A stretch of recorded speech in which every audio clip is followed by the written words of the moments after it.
I live in the small town of High River. Summers here were magical. The smell of marshmallows toasting, with echoes of laughter under a burnt caramelized orange sky. This was the early 2000s. No Facebook, no YouTube, no social medias. Just kids outside. The good old days. Me and my friend Mike and his father would always go to our favorite campsite in search of adventure and pretty girls.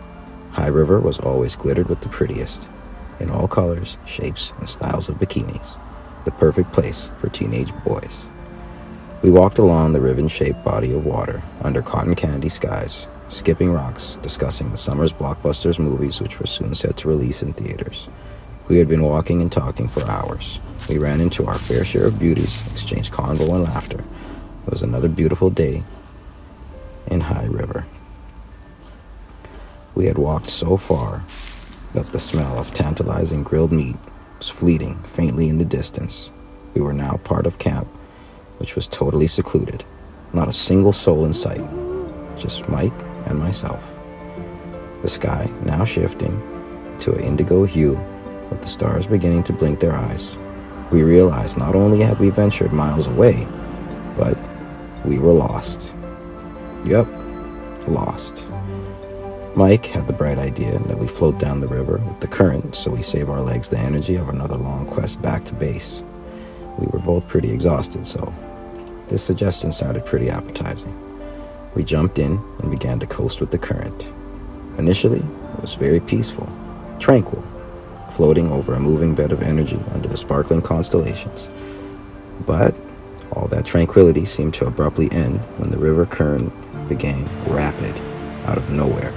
Mike and myself were caught in the current, already exhausted, and now struggling against what seemed like waves of concrete slamming into us from every direction. We had reached our limit. Michael managed to find his gripping on a rock protruding from the river. He yelled, "Are you okay?" I was not as close to the river end as he was, so finding my gripping on something was impossible. The current crashing into my face, and with my last ounce of breath, when I tried to push myself to the bottom of the river to propel myself back up, with the hopes of gulping as much oxygen as I could, I dove down, and my feet found no bottom. It would now take my last sliver of strength to push myself back up. My head erupted from the river, and I took my last sip of breath, and thought to myself, am I going to die? The feeling coursing through me was indescribable. I thought, it's over. What would my family think? While all these thoughts of distress were running through my head, suddenly and abruptly, I felt a hand on my shoulder. Before I could turn around and look at this miracle, the hand moved me 2 inches to the left, and I found solid ground in the middle of the river in a rapid current. I was utterly thankful and surprised to be alive. When I turned around to look and thank this stranger, it was a man and woman, both of deep brunette hair and with glasses on. The man asked, "You all right?" Gasping, trying to process everything that happened. I replied, "Yes, thank you. Thank you so much."